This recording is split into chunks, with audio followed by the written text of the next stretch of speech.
Happy August, everyone. Welcome back to episode 14 of The Dark Room, where two blind cinephiles illuminate the sighted. I'm Lee Pugsley. I'm Alex Howard. And this is a podcast hosted by two legally blind guys for film lovers of all abilities. And today we have a very special guest with us. Alex, why don't you introduce him? Yeah, so I'm really excited. We're going to have a conversation with Kurt Yeager. He is in shows such as Sons of Anarchy and most of the different NCIS variations, but currently he is in The Beanie Bubble on Apple TV Plus and has an upcoming film called Sunrise. How's it going, Kurt? It's going great, guys. Thanks for having me on. Thanks for being with us. It's a pleasure. Yeah, thank you. I guess to start off, if you want to talk about your disability and how, I know you had an accident, how that happened, and how you came to sort of use that in your acting rather than, I know a lot of people with disabilities, like there's a lot of acceptance and, you have to go through a whole phase of mourning, whether it be eyesight or a leg or whatever it may be. But you seem to really own it and use it to your advantage. So I wanted to know your process with all of that. Yeah. So about 15 years ago, I lost my leg in a motorcycle accident, tore my pelvis in half, tore my bladder in half, broke 7 vertebrae, collapsed my lungs, broke all my right ribs and a bunch of other things, and spent about 3.5 months in a hospital bed and then another year recovery and going through treatment rehab. And then in the film business, it took me about 5, maybe 6 years to start considering that my disability was actually my advantage. Like it was actually a quality, not a distraction or not a detriment. And once I made that psychological change, I think a lot of things started changing for me, because instead of walking in the room going like, hey, I got to hide it because this is what I think people think, or I gotta try to cover it up or make up for it or overcome it or all these other stupid things I thought, which are totally normal to think, but I just thought of it incorrectly. And so once I changed that to being, overtly confident and proud of it, then other people started reacting in the same manner. So it's sort of the same adage of, dress for success, act as if. So once I said, no, my leg missing is awesome, everyone else started going, oh, it's kind of awesome, isn't it? And then thus, I think people started going, oh, Kurt, yeah, he's awesome. His leg's awesome. Cool, we could use that. I think that's kind of how it turned in my mind over the years. Yeah, and I think when I met you at Real Abilities, I think if you want to tell the story about how you got your role on Sons of Anarchy, which is one of my favorite shows of all time, it's got to be up there with Breaking Bad for me. But if you want to tell the story of how you got that role, I think it was what you were just talking about, the confidence really comes out in that. Yeah, it was really interesting because Sons of Anarchy was a show I really wanted to be on, right? I'm a motorcycle guy. I can ride motorcycles. I relearned how to ride motorcycles with one leg. And I tried to get to everybody. I tried to get through casting, who are lovely people, but it just wasn't working. I tried to get through the producers, it wasn't working. And so I ended up getting at a motorcycle charity event. And the Sons of Anarchy guys were there. And we did a whole big ride together. And then at the end was a little party. And I was able to sneak into the VIP section, which I really wasn't allowed in, with the help of Aline Grubba. I don't know if you know her. She's great. But she helped me sneak in, and I got into the VIP section. And up there was the showrunner, writer, creator, Kurt Sutter. And I was like, there he is across the room. You've been trying to talk to people in this TV show for 3 years. How am I going to get in? And so I walk up to him and I go, here's your moment. Here's your moment. And, Kurt is a kind of a hard man. He's a tough character. And so I go up to him and I'm like, hey, Kurt, my name's Kurt Yeager. I just want to say that your TV show is absolutely amazing. You guys captured the Northern California Motorcycle Club, down to the shoes that Jax wears. He's wearing, tennis shoes, white kicks instead of boots. That's so NorCal. He's like, thanks, man. I'm glad you noticed. I'm like, absolutely, brother. And I go, but you're just missing one thing. And he goes, what? What am I missing? And I go, every single club has a guy go down and rip their leg off. And I pulled up my pant leg and showed him I had one leg. And I go, here's my card, which was my actor's card. And I gave it to him. And here's my card. I'm not going to tell you how good of an actor I am, but I can ride motorcycles better than all your actors. Have a good day. And so 6 months later, I got a call and they're like, hey, we want you to audition for this role that was written for you. So that's the same idea, right? It's I considered how my disability would be an advantage for the storytelling of the show, not just, hey, I want to be on your show. I was trying to figure out something that actually made their show better. And if you present it that way, then they think that is a good idea. Well, why might as well give the good idea to the guy who came up with the good idea. Yeah, and then he writes you a role. That's really awesome. Exactly. I really admire that confidence and just kind of a point of relatability to touch on a few things that you said. So I'm a visually impaired actor myself. And when I've always been visually impaired, but my vision has gotten worse over the years. And when my vision started to get worse, I actually walked away from acting for a little while I was trying to hide my disability. And then as the landscape kind of changed, I kind of realized exactly what you were saying, that it's like being visually impaired doesn't have to be a hindrance or a crutch. It could actually be a, I don't know if I want to use the term calling card, but something I can use to my advantage to stand out in auditions and with casting directors and all of that. And yeah, it took me a while to build up my confidence, but now, like, when I go into an audition room, I'm like, you know what?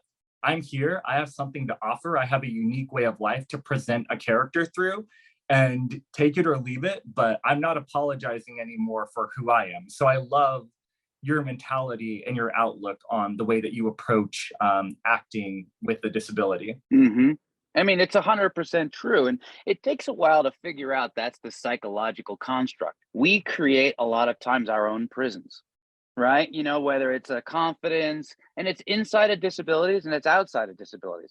You know what I mean? Like, if you're like really shy and meek and you want to date a girl or a guy, it's like, they might be attracted. But if you're super confident, then they're like, oh, what's he confident about? It's like that kind of a thing. If you're confident about what you have to offer and you recognize that like your disability and your experience with it is unique, even amongst other people who have the same disability, your perspective is unique. Once you realize that's an asset, just like any other so on and so forth, like skill or quality, like, are you 7 foot tall? Are you 5'1"? Like, those are just, physical or intellectual or experiential attributes. When you realize it's just another attribute, okay, that's what makes you different.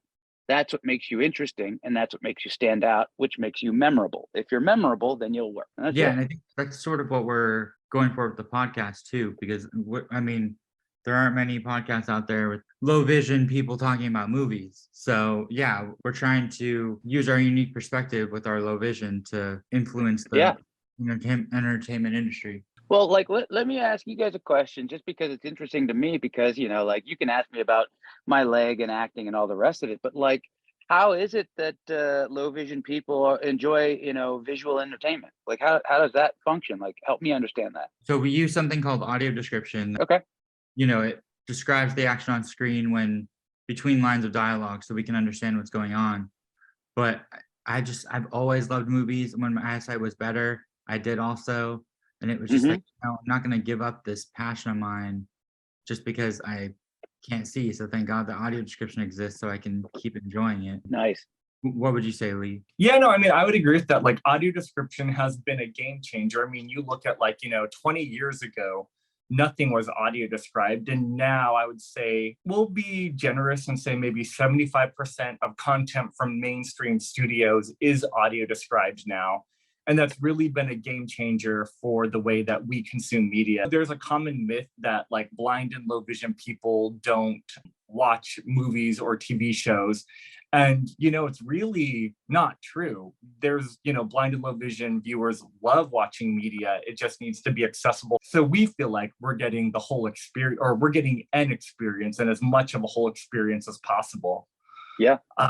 So yeah, and then I also go see a lot of live theater. I'm a big theater guy as well. And they actually do like live audio description for theater productions. It's not as developed as it could be yet, but we're getting there and there's steps of progress. So, I'm grateful for that as well.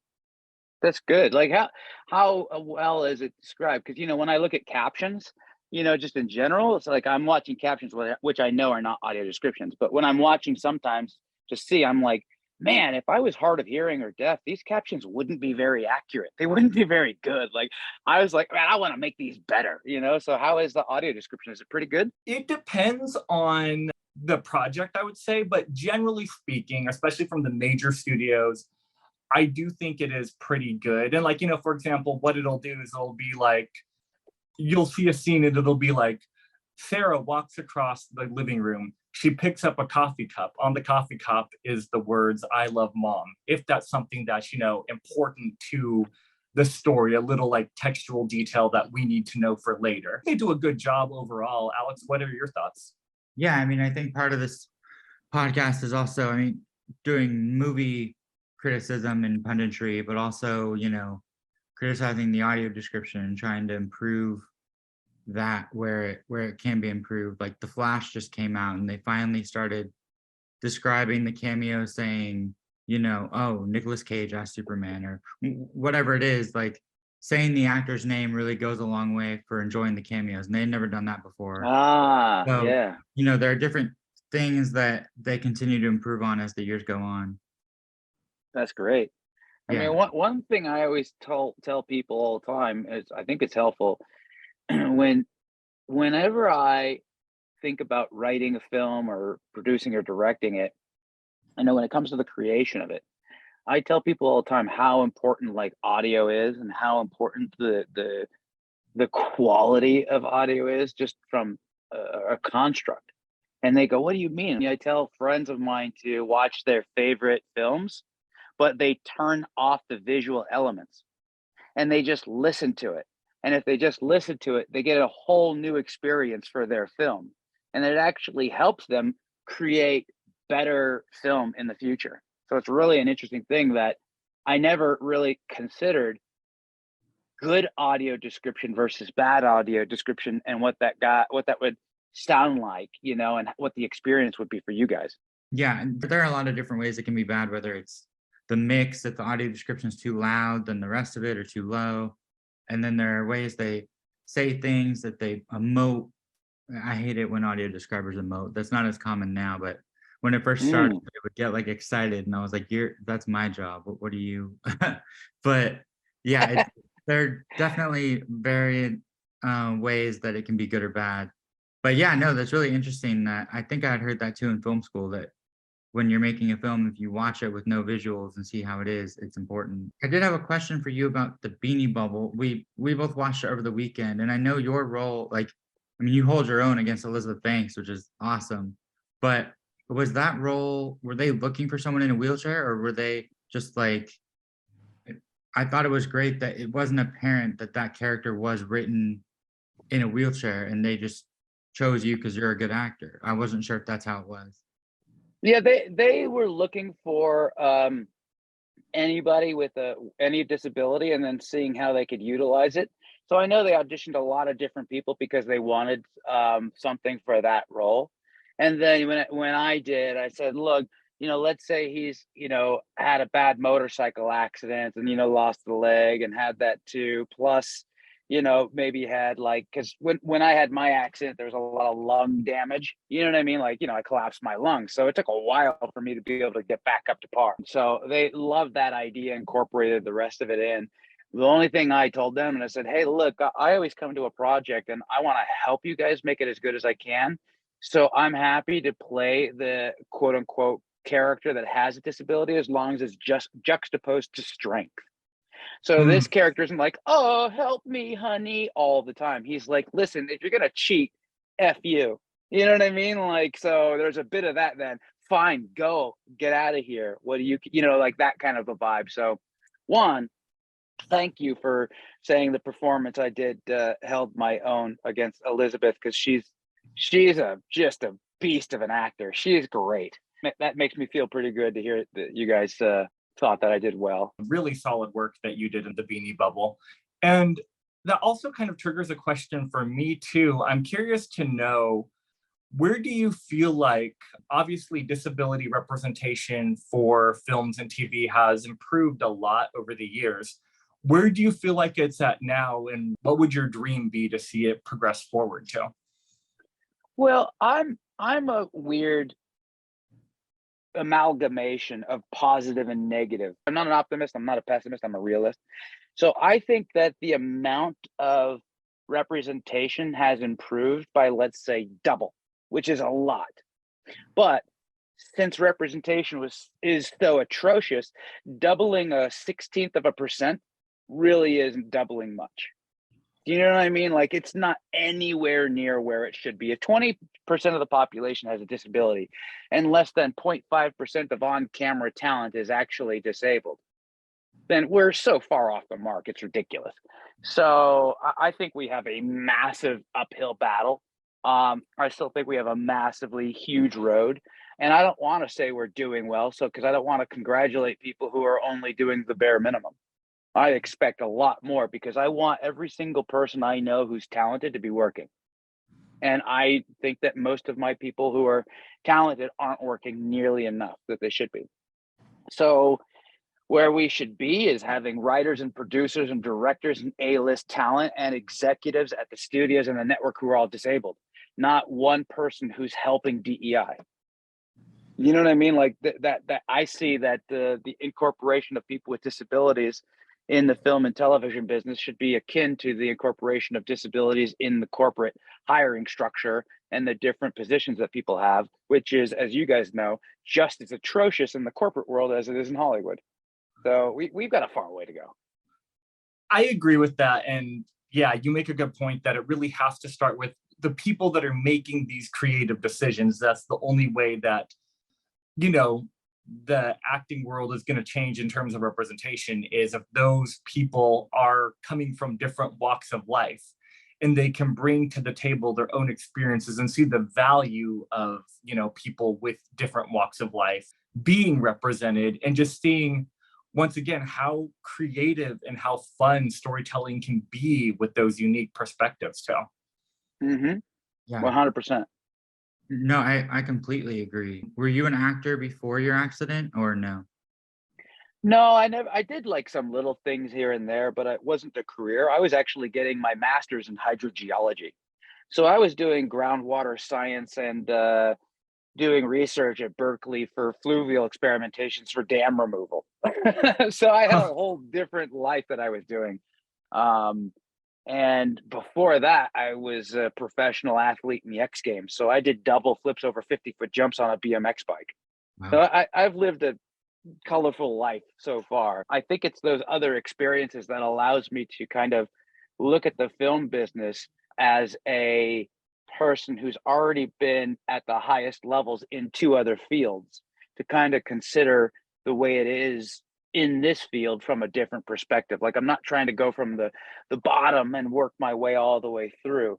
Like, I've already been a professional athlete, and I've already been, you know, at a hard science kind of capacity. So when I look at the film business, I look at it from a scientific perspective, which is like Occam's razor, like looking at everything, eliminating everything, and what's left must be true.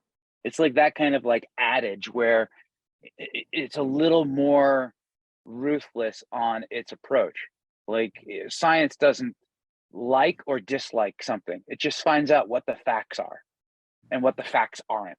And so that's kind of my approach in the film business. So the fact that I'm saying like they're not doing very good for disability representation isn't like me being a pessimist. It's just, that's the fact, right? And so, great. Can we do better? Of course. But yeah, I wasn't really much of an actor or anything before. I did some stunts here and there for TV shows and films because I, you know, was a BMXer, but I never really thought, oh, I could totally be an actor. I didn't think it was for people like me, you know. What was the thing that changed your mind with that after the accident? Well, I had a near-death experience, so I kind of was like, what do you really want to do out of life? And I said, I want to go for the hardest thing that I think I'm going to enjoy the most and not care about the results. And so I put my ego aside. And I don't mean like ego, like, you know, cockiness. I meant ego, like fear of failure. I put the fear of failure out of my ego aside and said, you know what, if you fail or not, you better try. And so I just went for it. That kind of helped. I mean, every single person except my best friend, Jessica Denning, every single person I said, I'm going to be acting, and I'm going to write, and I'm going to produce. and switch careers after my accident. They all thought I hit my head too hard. So it kind of changed my perspective. I mean, like, I was like, you know, screw it. Like, if I'm going to fail, I'm going to fail big. I like that philosophy. One of my philosophies in life is live without regrets. And I'd rather know that I tried my whole life to pursue something I'm passionate about, even if I fail, than sitting back, like 10 years from now and wondering what would have happened if ... Mm-hmm. One of the main reasons we wanted to have you on the show is to talk about the SAG strike. I know one of the sticking points is residuals. And I know you've been on NCIS and Sons of Anarchy and Good Doctor and these, kind of guest roles where normally you would get residuals for when your episode airs. But what is your experience with that? And have you seen a shift in your residuals since things have shifted over to streaming? Yeah, the streaming model is, a 10-year-old contract or whatever it is for when the streamers were tiny and they weren't really, didn't have the numbers to back up their model. They needed to pay less for content in their growing phase. Well, I don't know if you know this, but the streamers show more content to more people around the globe than ABC, NBC, and CBS combined. Those three networks pay higher residuals than even cable or HBO or Showtime or anything like that. So the fact that they are now in a position of great power means that they should be paying the same relative percentage of residuals as the entities that they are akin to. So it's really pathetic for the digital outlets, the streamers, to mince words about what they can and can't pay. Now, that being said, these are corporate entities that their sole mission is to create the most amount of profits for their shareholders. If they didn't fight this, they wouldn't be doing their jobs. So I don't see this as being something abhorrent or inappropriate for them to do. They should, and they should lose the battle, but they should fight. And then we should fight stronger. And then they said, see, corporate shareholders, we did the best we could. We fought this and we lost. That's actually sort of the system. And that's why it works. And that's why, having a group of employees argue and be able to strike when they need to is important as well.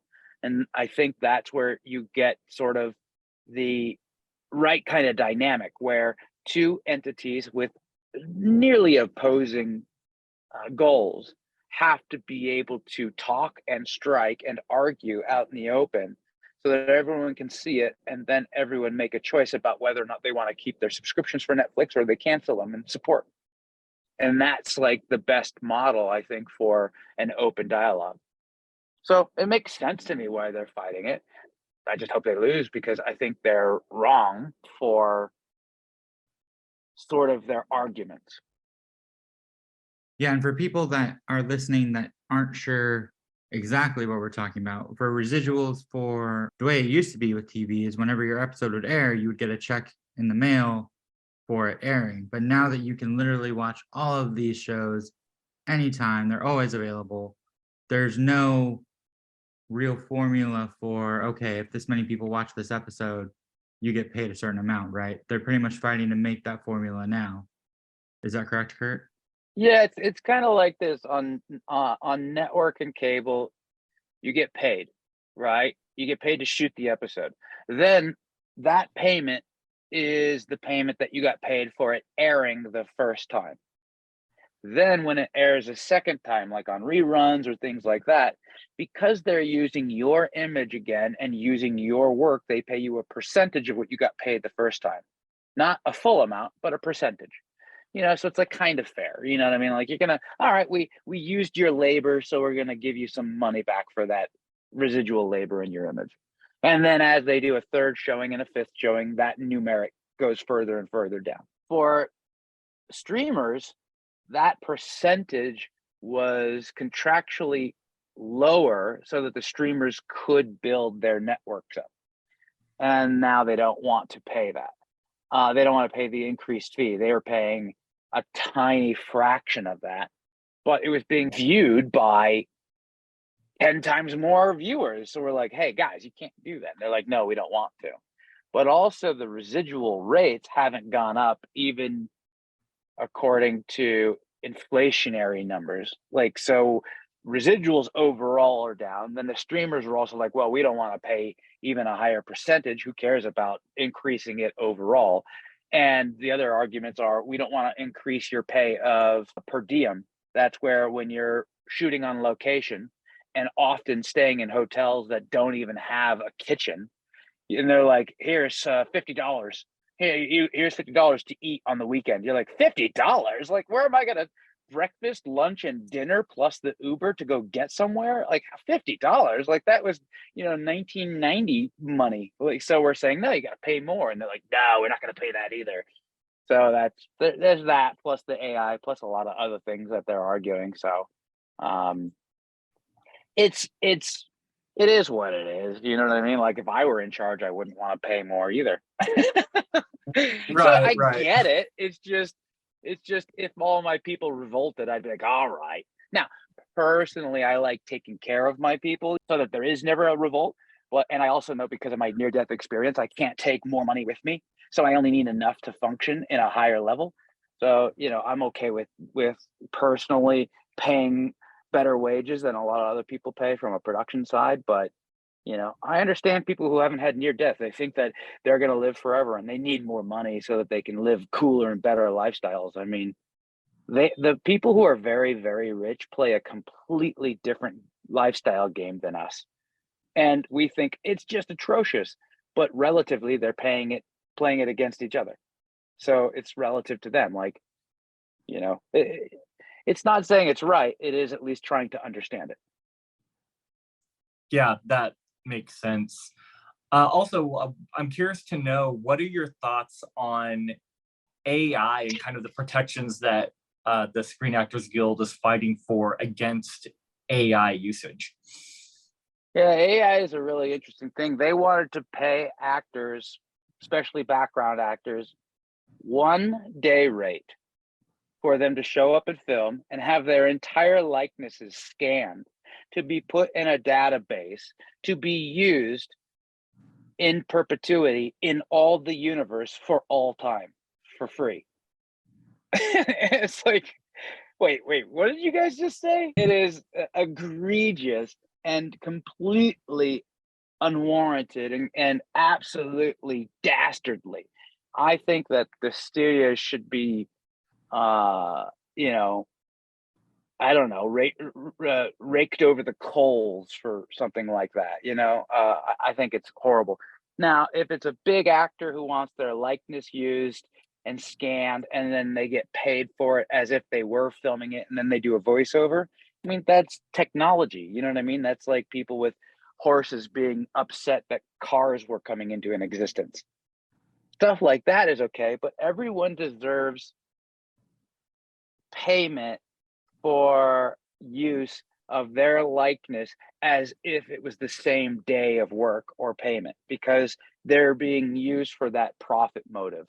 It's like the same way that I would, always pay a writer who wrote something, and I created a TV show. That writer gets paid for every single episode that is created, whether that writer writes about it or not.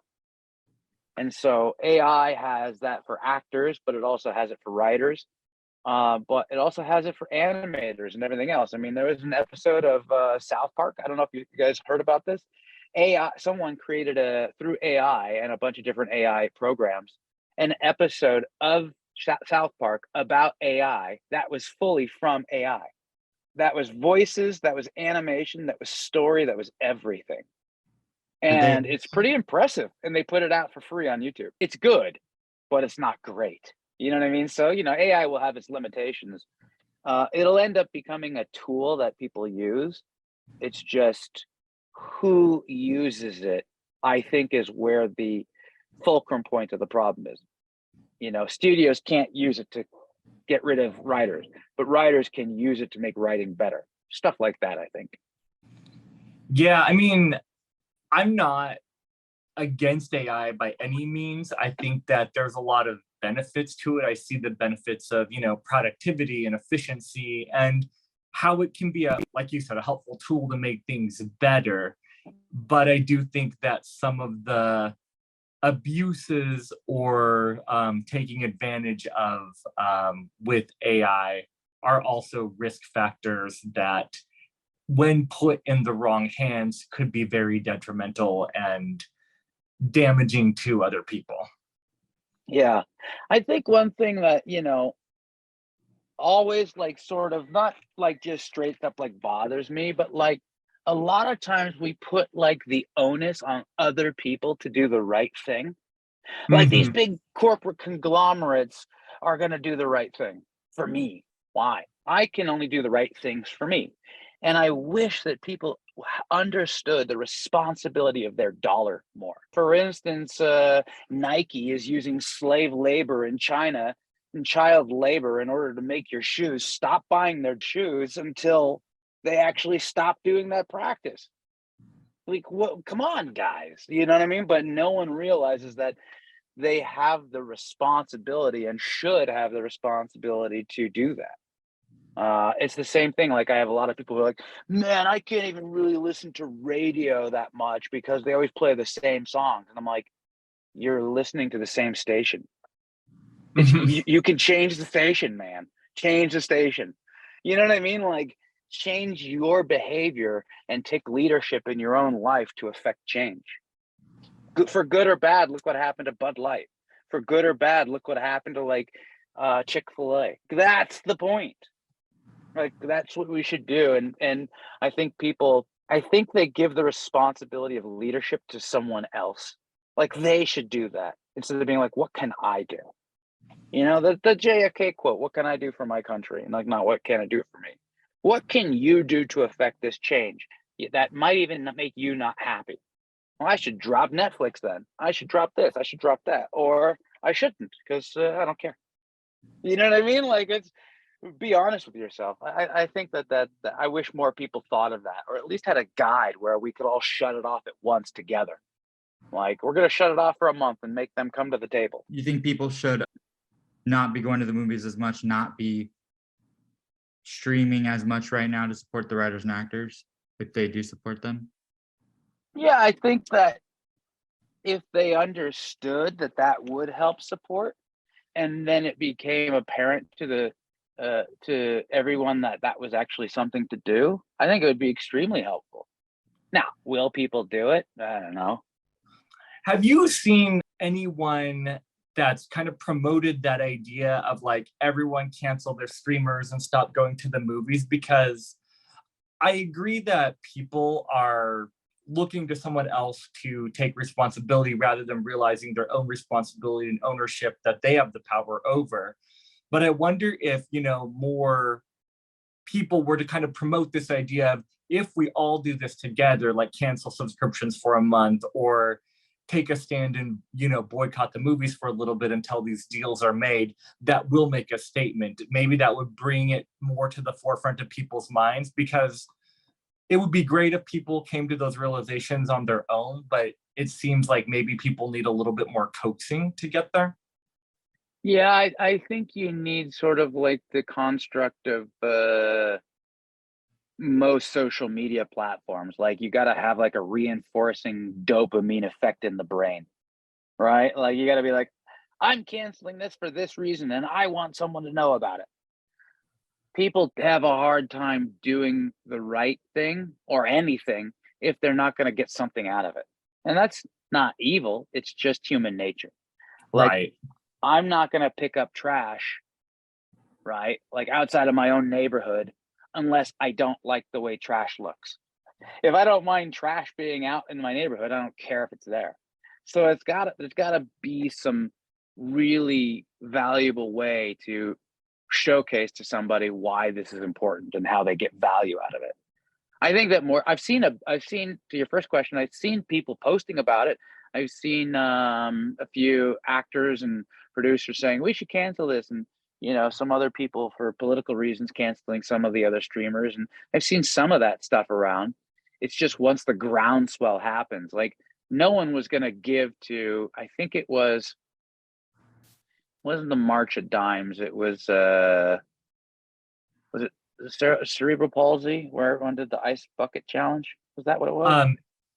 Let's see, ALS. I always get ALS, yeah. ALS. Yeah. So ALS, the thing that everyone got out of that was a funny video of dumping ice on their friends saying, hey, but we're also giving money. Like that was a social media construct where everyone got something out of it. Like if I asked you to donate $100 to a charity that is going to bring film awareness and performers with disabilities to be in film and television, you'd be like, all right. And I never told you the good side of it. I never made you feel good about it. I never showed you the good things we were going to do. You wouldn't give. You'd be like, well, I just gave $100 into the black hole, into the ether. So I think that like, you really have to build the model of why people would want to do it on top of it's the right reason. I've also heard the perspective of like, I think it was Chris Carr talking, she's an actress in SAG too. I think she was saying don't cancel because they need to show like how much money they can pay. I think if that makes sense, like the more people that cancel, the more they'll think like, see, we can afford this. But I take the opposite, because you don't need current numbers to prove historical numbers. Mm-hmm. Like you don't need money this month to show what they can pay. Like it's like telling them, say it's like handing someone $100 again and going like, please pay me. See, I told you, you pay me. You know what I mean? It's more like, hey, remember the last 7 years I paid you $100? Yeah. I just turned that off. Like there's 7 years of history of how much they can pay. We don't need to prove that over and again. Like I don't see why that's imperative. I say turn off the spigot. There's also that fund. I think Dwayne Johnson gave like, 7 figures to the first fund the other day. Yeah. Last week. Well, look, the majority of Americans don't have $5,000 in a savings account to get them through a hard time. So I'm assuming the majority of actors are in the same boat. You know what I mean? Personally, I think it's bad money management on most people. I think I see it differently because I'm like, guys, like stop going to Disneyland. That is a luxury. That is not something you should be doing every year. Like, why are you spending $1,000? But we're supposed to have fun, not at the expense of your future. Like, what are you doing? So, but at the same time, that is a fact. So, people are going to be hurting because they don't have the money to get them through potentiality of the next 6 months of a strike. I mean, literally executives at the streamers said, yeah, we're just going to make this strike go on long enough until the writers and actors are having to lose their homes, because they know that these actors and writers don't have the funds to get through their financial responsibilities for 6 months. Do you have a day job next to acting, or do you primarily act for a living? I only act for a living. I write and produce as well, but I don't do anything else. I haven't since I started 15-ish years ago. But I'm also, my father taught me about money management early when I was young. So I got taught lessons about like saving money and what to do with money and how to spend money and how to think of it differently than most people. And one of the early examples he gave me is like, look, let's say you want to buy a new TV. You want to buy one. And the brand new TV is $3,000. You can do the wrong things or the right things. The wrong thing is to go buy that TV and put it on credit. The wrong thing is to go into your bank account and spend the money and buy the TV.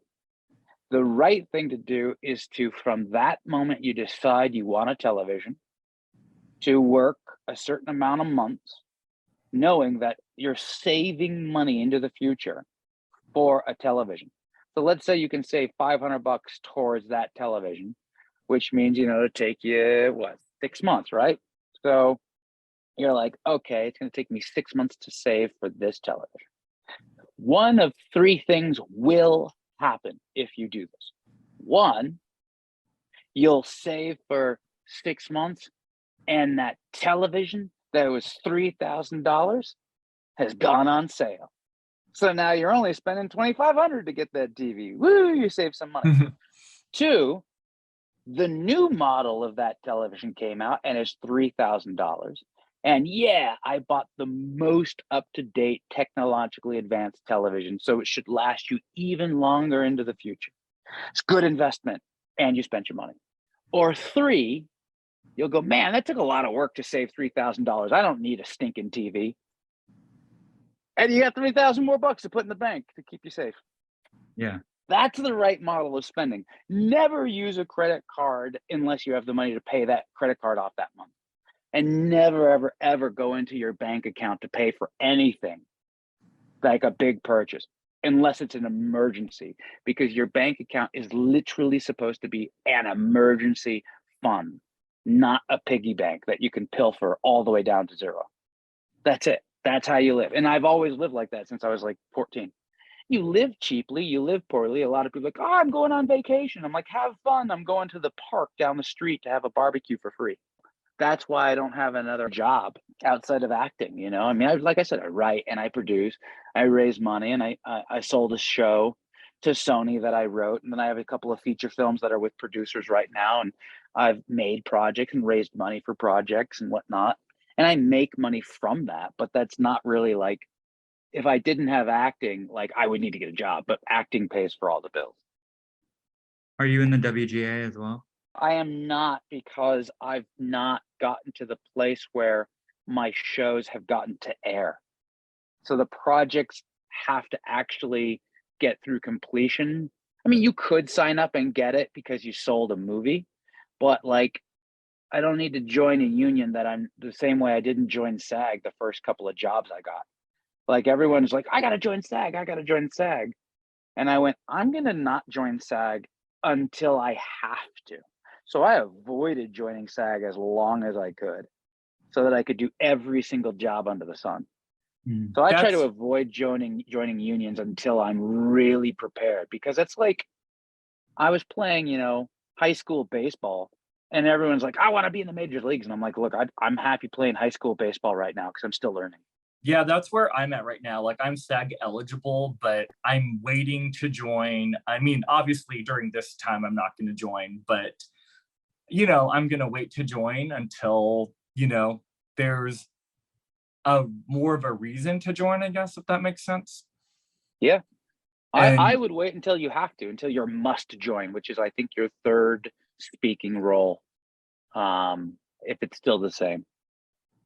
Yeah, I think it is very similar now. And, it's like rules are, few and far between for, people that fit the like blind and low vision quota. So hopefully that'll change soon. And like, I can start being seen for just like roles of, any type, that aren't specifically like blind or low vision written. It's just, you're the father, you're the friend, you're the whatever, and the script doesn't reference the fact that there's a visual impairment or that they're blind. It's just, this is the way of life that they come from that brings, once again, perspective to the table in that way.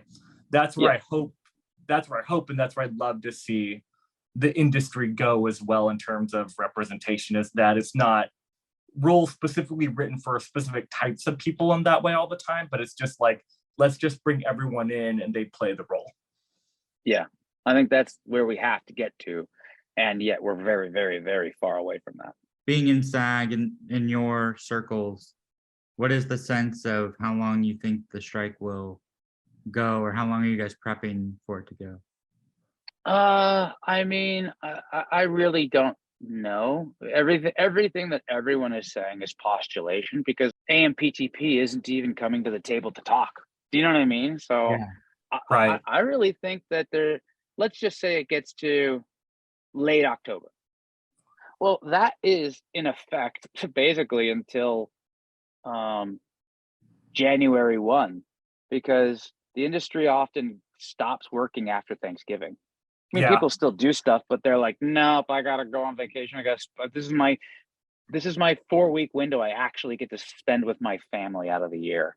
And so it just kind of dies off at that. So if it gets to like November 10th, we're probably really into it hurting wise until January, which means from a SAG perspective or a WGA perspective, or even an AMPTP, they're like, well, might as well go to July or January 1.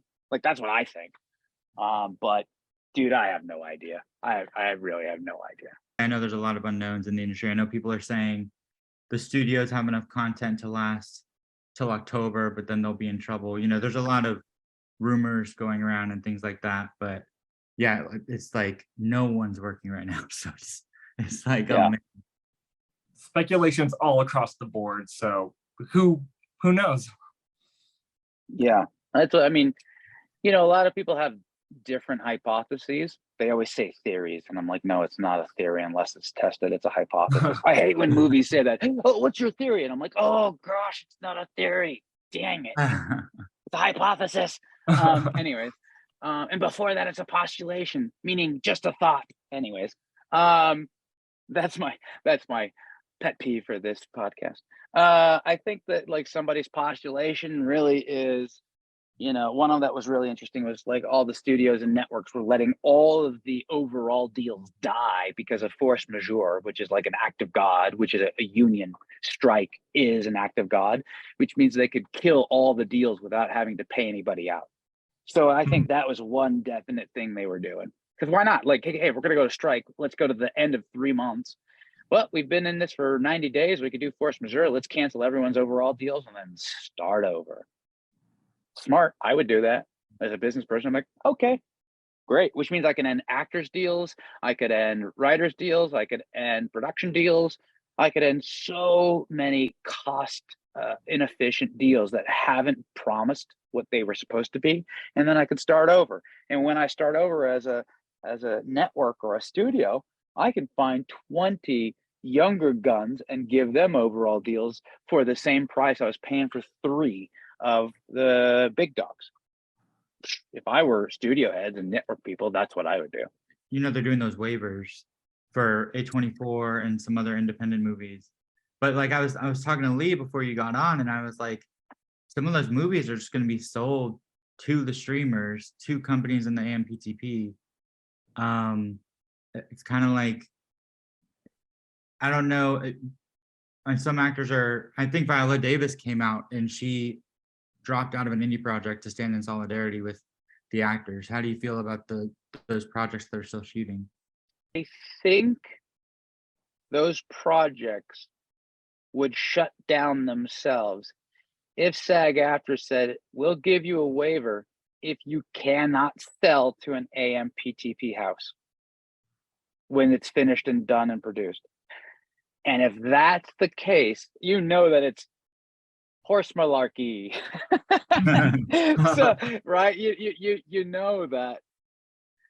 All right, I'll tell you the truth. I think that SAG, just like any other organization, always protects the people in power. It always does. It doesn't matter because it's the nature of protecting your own. If you don't protect your power base, you lose your own power base.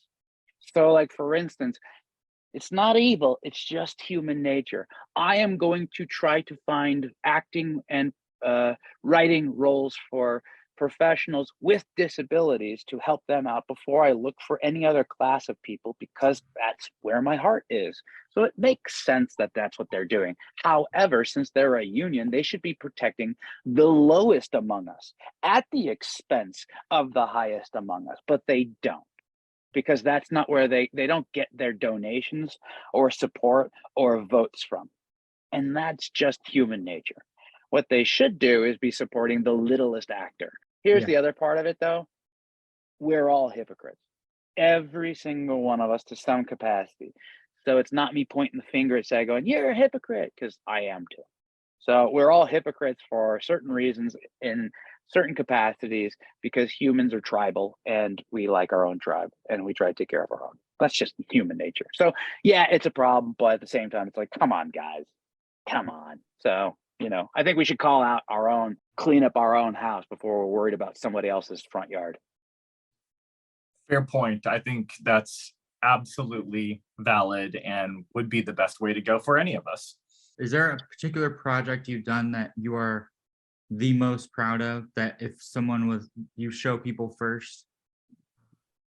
Oh man, that's huge because there's so many different reasons I'm proud of different projects. Like I did Another Life on Netflix, which was a lot of fun. I love the people I worked with, and my friend AJ Rivera and I are now really, really, really good friends. Like he's coming to my wedding. Like it, so I loved working on that project because I met a really great person. I got a film coming up called Sunrise with Alex Pettifer and Guy Pearce that we shot in Ireland, and I had a blast on it. Plus, if you look at the credits, I produced it.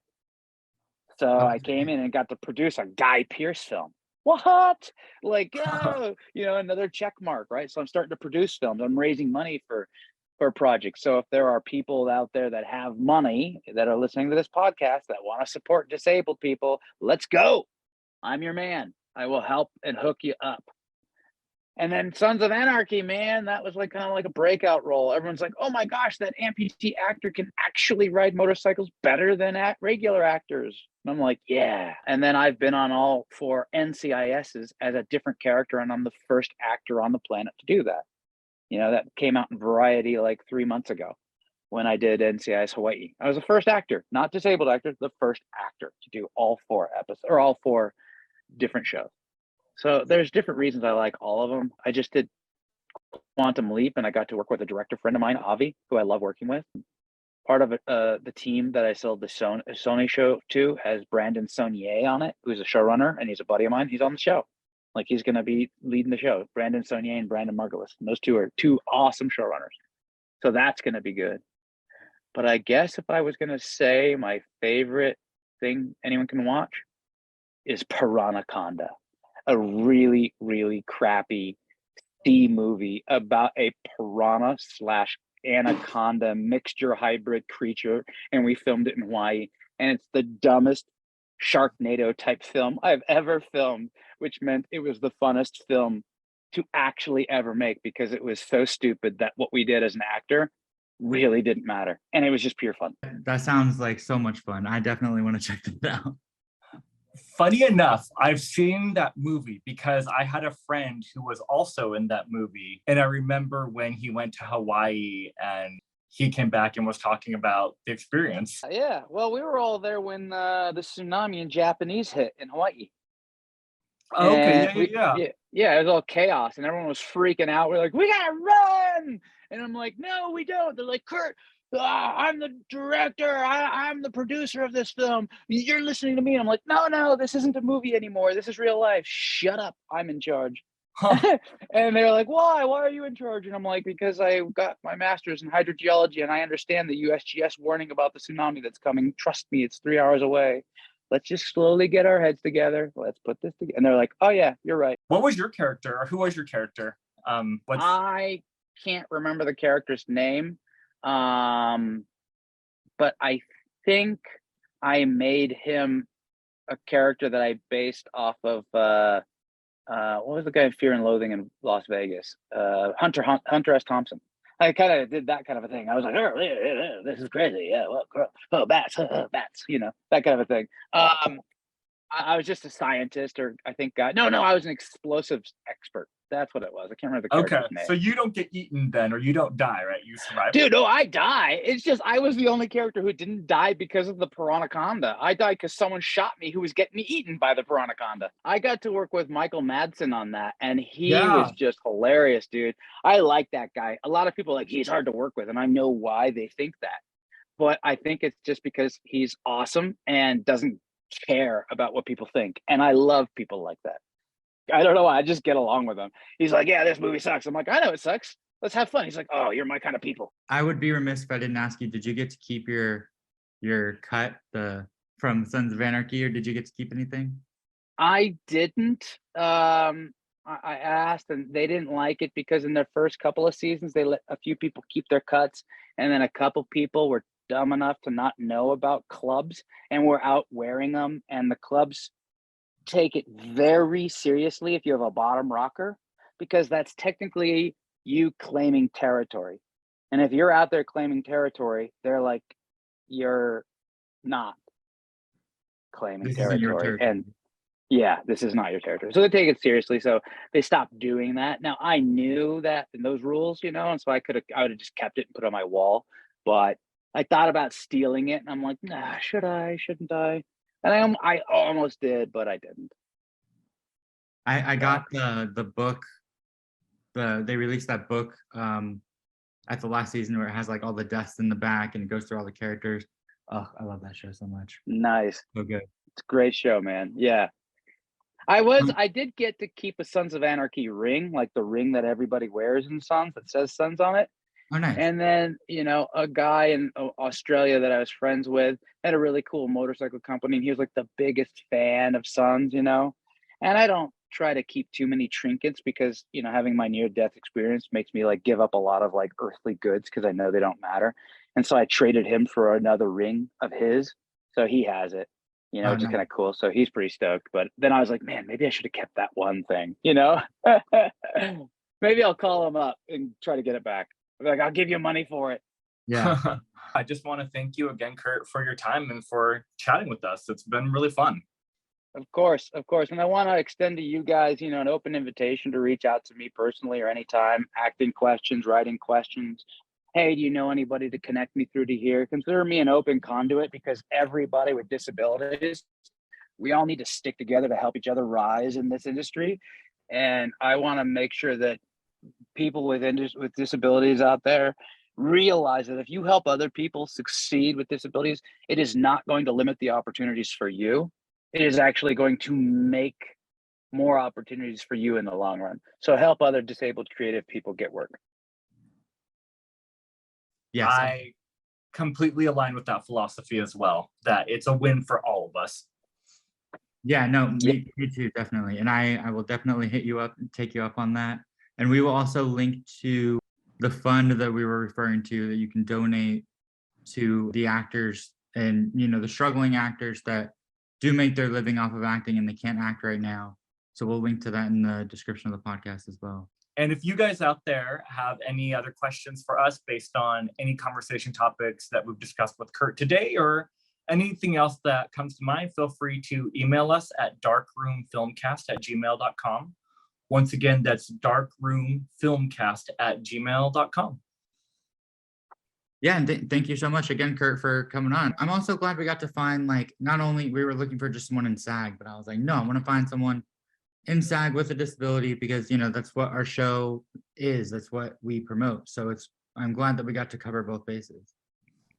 Yeah, no, glad to come on, man. I'll come on multiple times. I'll help out however I can. Like, you know, like 100%, like, you know, other podcasts and television shows and whatever else, like reaching out and utilizing my disability for their advantage. We should be reaching out to ourselves for our advantage. I appreciate it. Keep up the great work and let me know how I can promote it. And we also want to shout out Matt Lauterbach and All Senses Go for making transcripts of this episode and all previous episodes possible. Thank you guys so much for listening and have a wonderful day. Yeah, see you guys in the next one. Later. Bye.